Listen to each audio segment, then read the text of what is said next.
नमस्कार विद्यार्थीगण।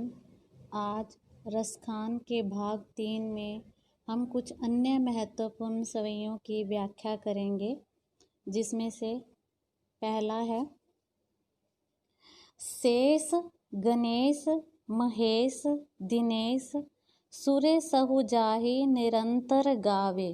शेष शेषनाग, गणेश गणेश भगवान, महेश शिव, सुरेश इंद्र इत्यादि। इस सवैये में श्री कृष्ण के अवतारी अथवा सगुण रूप के साथ साथ इनके निर्गुण ब्रह्म रूप को भी स्वीकार किया गया है और भक्तों के साथ लीला करने के लिए वो किस प्रकार ब्रज में अवतरित हुए, इस बात का भी वर्णन है।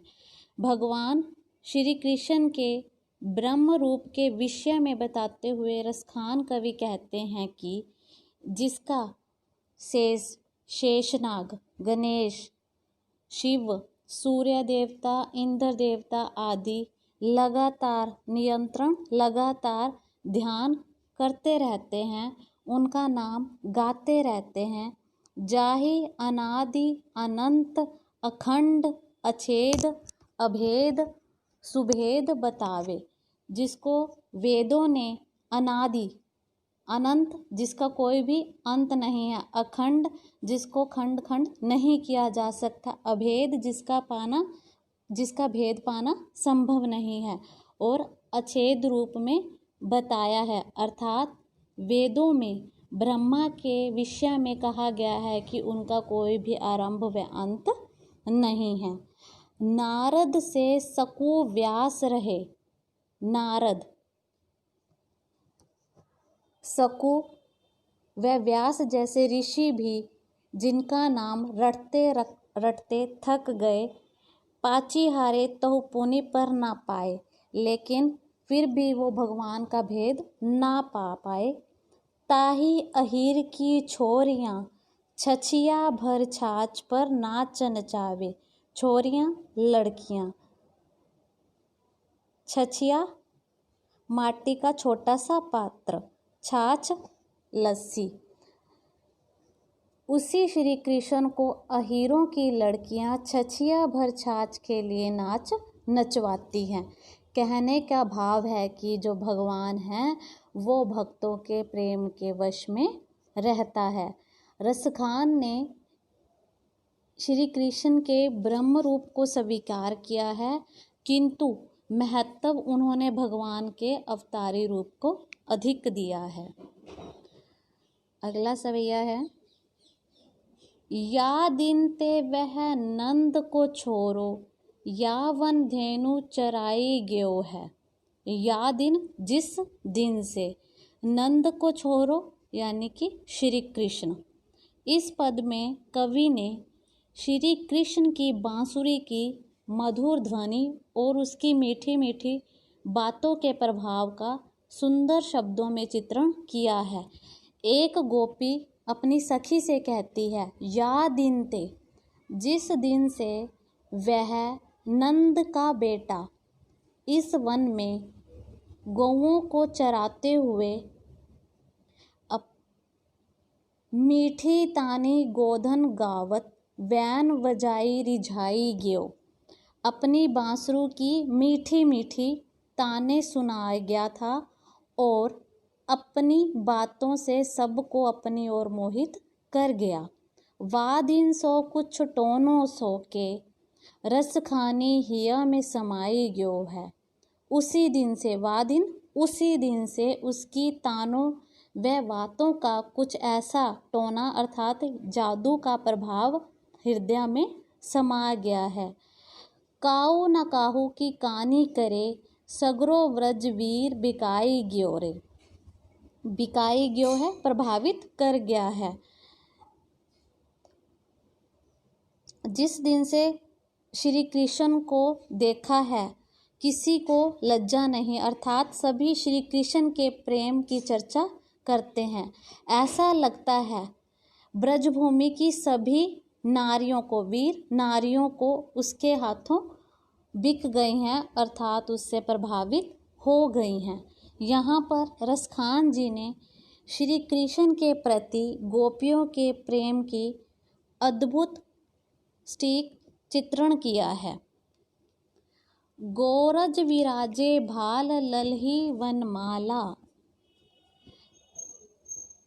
इस पद में श्री कृष्ण की विविध गतिविधियों और उनके रूप सौंदर्य का सजीव चित्रण हुआ है।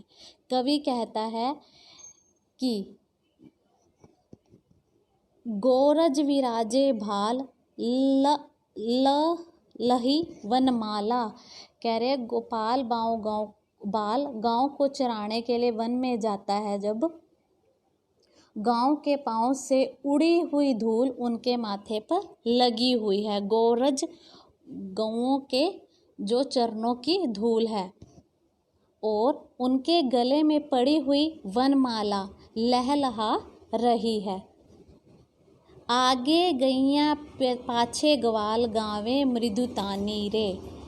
आगे आगे गायें चली रही हैं और उनके पीछे पीछे मधुर तान में गाते हुए ग्वाल बाल चले आ रहे हैं। तैसी धुनी बांसुरी मधुर मधुर तैसी, बंक चितवनी मंद मंद मुस्कानी री। जैसे उनके गीतों की मधुर धुन है, वैसे ही श्री कृष्ण की बांसुरी की ध्वनि भी अत्यंत मधुर है। वह तिरछी नजरें करके मंद मंद मुस्कुराता है। कदम विटप के निकट तटनी के आव, अटा चढ़ी चाही पीतपट फहरानी री। वह यमुना नदी के तट पर खड़े कदम के पेड़ पर बहुत ऊंचा चढ़ना चाहते हैं।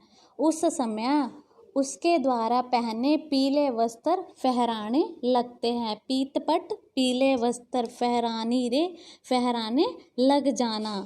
रस बरसावे तन तपन बुझावे नैन, प्राणीन रिझावे वह आवे रस खानी रे। उसकी सुंदर आंखें मानो आनंद रूपी रस बरसा रही हों, जिससे शरीर की सारी तपन बुझ जाती है। अर्थात उनकी दृष्टि से बरसे रस के अपार सुख व आनंद की अनुभूति होती है। कवि रसखान कहता है कि रस की खान के समान श्री कृष्ण जीवन को प्रसन्न कर देता है। इस पद में ग्वाल बालों द्वारा गाय चराने का सुंदर उल्लेख मिलता है। प्राण वही जो रहे रिझिवा पर, रूप वही तिहवाही रिझायो। इस सवैये में कवि ने गोपियों की श्री कृष्ण के प्रति अनुरक्ति का भावपूर्ण उल्लेख किया है। एक गोपी श्री कृष्ण के प्रति अपनी प्रेम भावना को व्यक्त करते हुए कहती है कि प्राण वही, प्राण अर्थात जीवन वही श्रेष्ठ है जो श्री कृष्ण पर रीझ जाए।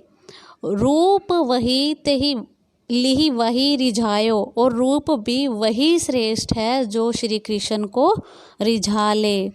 शीस वही जिन पे परसे पद अंक, वही जिन वा परसायो। शीश वही सार्थक है जो श्री कृष्ण के चरणों को स्पर्श करे।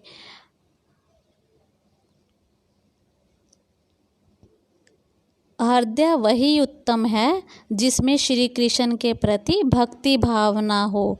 दूध वही जो दुहाओ रिवाही, दही सो सही वही डरकायो।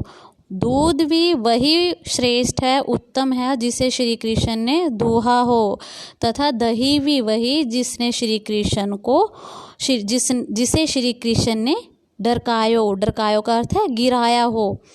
और कहाँ लो कहो रस खानी, री भाव वही जो वही मन भायो। भाव वही उत्तम है जो श्री कृष्ण के मन को भाता है। कवि व रसखान का कथन है कि मैं इससे अधिक और क्या कहूँ। उनके कहने का भाव क्या है कि मनुष्य उसी मनुष्य का जीवन श्रेष्ठ है जो अपने आप को प्रभु के चरणों में समर्पित कर देता है। ये अपने भक्ति भाव रसखान जी ने एक गोपिका के माध्यम से कहलवाए हैं। अगला पद है, वैन वही उनको गुण गाई, ओ कान वही उन वैन सोसानी। अपने जीवन को प्रभु के प्रति पूर्णतः अर्पित करने का संदेश देते हुए कवि कहता है, प्रभु श्री कृष्ण की भक्ति का गान करते हुए वाणी वही सार्थक है जो प्रभु की भक्ति का गुणगान करती है। वैन अर्थात वाणी, और कानों का सदुपयोग भी तभी संभव है जब प्रभु के गुणगान करने वाली वाणी को सुनने में लीन हो। हाथ वही उन गात सरे, और पाई वही जो वही अनुजानी। कह रहे हाथ वही पवित्र माने जाएंगे जो भगवान के शरीर को स्पर्श करेंगे। इसी प्रकार पाई पैर भी वही सही होंगे जो भगवान श्री कृष्ण का अनुसरण करेंगे। जान वही उन प्राण के संग, ओ मान वही जो करे मन मानी। जीवन भी सही अर्थों में वही सार्थक है जो प्रभु के प्राणों के साथ लगा हो, अर्थात भगवान की भक्ति में लीन हो। तेयो रसखानी वही रसखानी जो है रसखानी सो है रसखानी। मन भी वही जो मनमानी करे। इस प्रकार रसखान कवि कहते हैं, वे तो रस की खान हैं। रस की खान अर्थात श्री कृष्ण वही जो अपने भक्तों के जीवन को आनंद से परिपूर्ण कर देते हैं, अर्थात उनके जीवन में रस का संचार कर देते हैं। इस सवैये में प्रभु भक्ति के महत्व का प्रतिपादन किया गया है। अगला पद है, लाए समाधि रहे ब्रह्मादिक जोगी भय पर अंत न पावे। इस पद में कवि ने ज्ञान ध्यान की अपेक्षा प्रेम भक्ति का महत्व का प्रतिपादन किया है। उनका मानना है कि भगवान को प्रेम के मार्ग पर चलकर सरलता से प्राप्त किया जा सकता है। रसखान कवि भगवान के सगुण रूप में विश्वास व्यक्त करते हुए कहते हैं कि लाए समाधि रहे ब्रह्मादिक जोगी भय पर अंत न पाए। अंत न पाए जो किसी रहस्य को ना पा सके। ब्रह्मादिक सभी देवता समाधि लगा लगा कर योगी बन गए किंतु उस परमात्मा का भेद नहीं जान सके। सांझ ते भोरे भोर ते सांझे शेष सदा नित नाम जपाए। शेषनाग आदि सांझ से प्रातःकाल तक और प्रातःकाल से सांझ तक हर समय उसका ही नाम जपते रहते हैं। ढूंढे फिरे त्रिलोक में साख सुनारद लेकर वीण बजाए। इसी प्रकार सुनारद नारद मुनि अपनी बीन बजावत वीणा हाथ में लेकर उस परमात्मा को तीनों लोकों में ढूंढते फिरते हैं। ताही अहिर की छोरियाँ छछिया भर छाछ पे नाच नचावे किंतु वे उसे प्राप्त नहीं कर सके। उसी प्रभु को अहिर की लड़कियां छाछ के एक छोटे से पात्र के लिए नाच नचवाती हैं, अर्थात अपने वश में कर लेती हैं। यहाँ पर कवि कहना चाहता है कि भगवान भक्तों के प्रेम के वश में हो जाते हैं। भाषा का भी सरल और विषयानुकूल उन्होंने वर्णन किया है।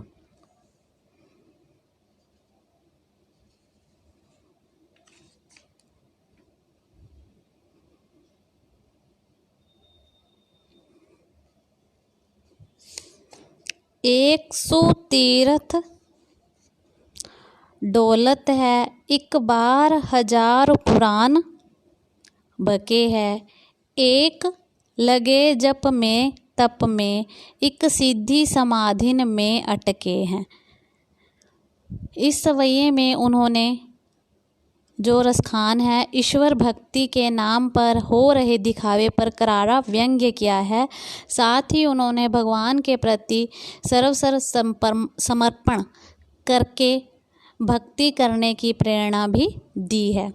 रसखान कवि कहते हैं कि कुछ ऐसे लोग हैं जो भगवान को प्राप्त करने के लिए तीर्थ स्थानों पर भटकते रहते हैं, तथा कुछ ऐसे लोग हैं जिन्होंने परमात्मा की प्राप्ति के लिए पुराणों को कई हजार बार पढ़ डाला। एक बार 1000 पुराण बके हैं, यानी कि हजारों बार पुराणों को पढ़ डाला है, एक लगे जप में तप में, किंतु ऐसा करने पर भी उन्हें परमात्मा की प्राप्ति नहीं हुई है।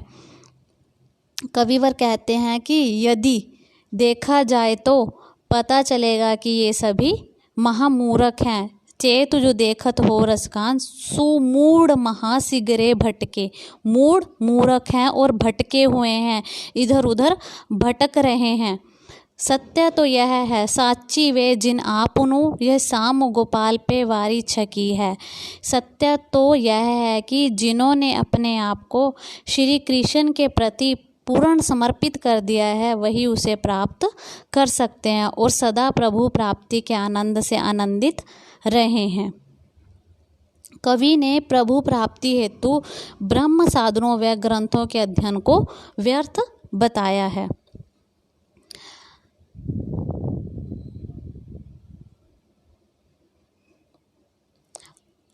अति सुंदर री व्रज राजकुमार, महामृदु बोलिन बोलत है।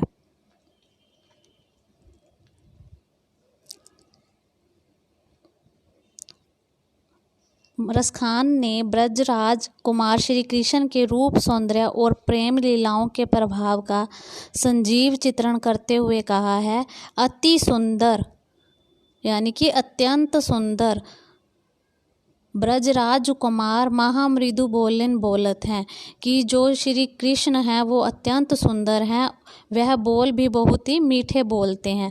लखी नैन की कोर कटाच, चलाई के लाज की गाठन खोलत हैं।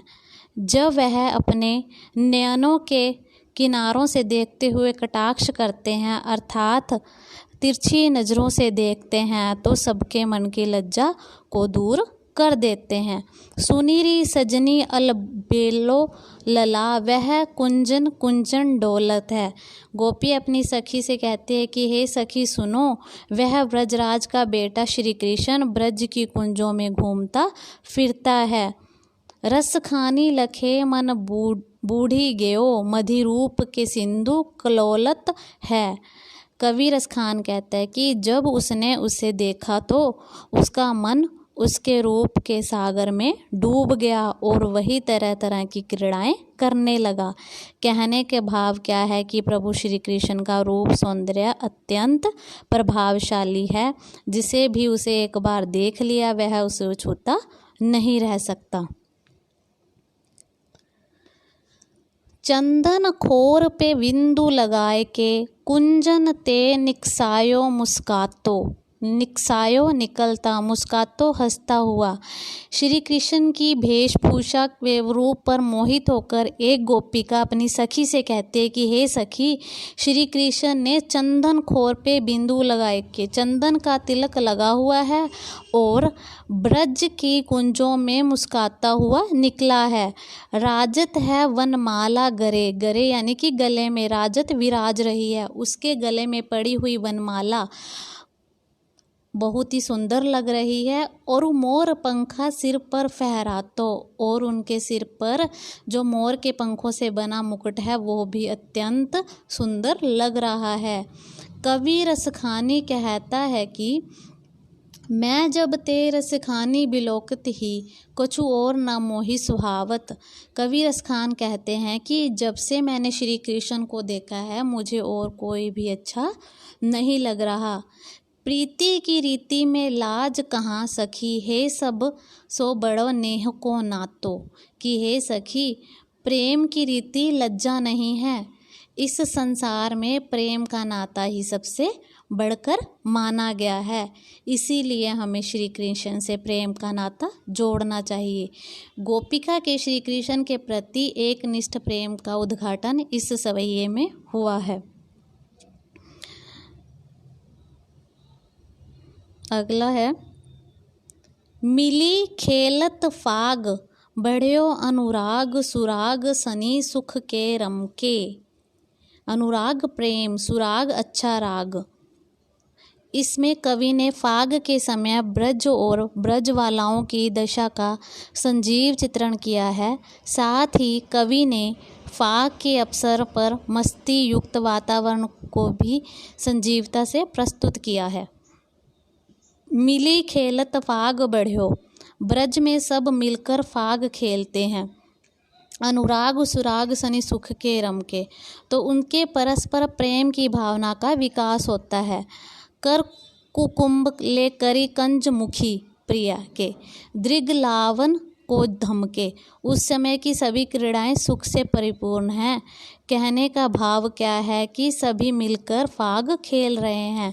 हाथों में गुलाल लेकर कमल के समान सुंदर मुख वाली बालाएं श्री कृष्ण से आंखें लगाने के लिए दौड़ रही हैं। रसखानी गुलाल की धूरर में ब्रजबालन की धूती या धमके। कवि व रसखान फाग के उस दृश्य को देखकर कहते हैं कि गुलाल की उस धूल में ब्रज की बालाओं का रूप और भी चमक रहा है। दूती यो दम के चमकना, मनो सावन मांझ ललाई के, मांझू चहु दिसी ते चपला चमके। ऐसा लगता है मानो सावन के महीने में, सावन मांझ सावन के महीने में लालिमा के बीच चारों दिशाओं में चपला यानी कि बिजली चमक रही है। यहाँ पर उन्होंने फाग का संजीव चित्रण किया है। फाग के अवसर पर बने सुख कर और प्रेम युक्त वातावरण का संजीव चित्रण किया है। फूलत फूल सबे वन बागन, बोलत मोर बसंत के आवत। प्रस्तुत सवैये में बसंत ऋतु के आगमन का संजीव चित्रण हुआ है। हृदय की विरह की भावना का भी अत्यंत संभाविक चित्रण किया गया है। रसखान ने अपने हृदय के विरह की पीड़ा को प्राकृतिक तत्वों के माध्यम से वाणी प्रदान की है। फूलत फूल सबे वन बागन, बोलत मोर बसंत के आवत। रसखान कवि बसंत ऋतु का उल्लेख करते हुए कहते हैं कि बसंत ऋतु के आने पर सभी बाग बगीचों में फूल खिल उठे हैं तथा मोर भी बोलने लगे हैं। कोयल की किलकारी सुने सब कंत विदेशन ते तब धावत। एवं कोयल भी कूकने लगी है। उनके कूकने की ध्वनि सुनकर विदेशों में गए पति अपने देशों को लौटने लगे हैं। ऐसे कठोर महारसखानी जू नेखू मोरी ये पीर ना पावत। रसखान जी कहते हैं कि जो मेरे प्रियतम अर्थात श्री कृष्ण इतने कठोर हृदय के हैं, इतने कठोर हृदय के हैं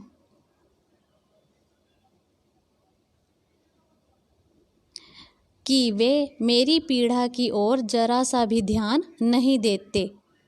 हूक सी सालत है हिय में, जब वैरिन कोयल कूक सुनावत। बसंत के आगमन पर जब मेरे शत्रु बनकर कोयल अपनी कूक सुनाती है तो मेरा हृदय भी एक हूक सी उठकर पीड़ा पहुंचाती है। अर्थात कहने का भाव है बसंत का महीना विरहणियों के लिए पीड़ादायक होता है। इसमें कवि ने अपनी विरह भावना को प्राकृतिक तत्वों के माध्यम से उजागर किया है। ये थे रसखान जी के कुछ महत्वपूर्ण सवैये। धन्यवाद।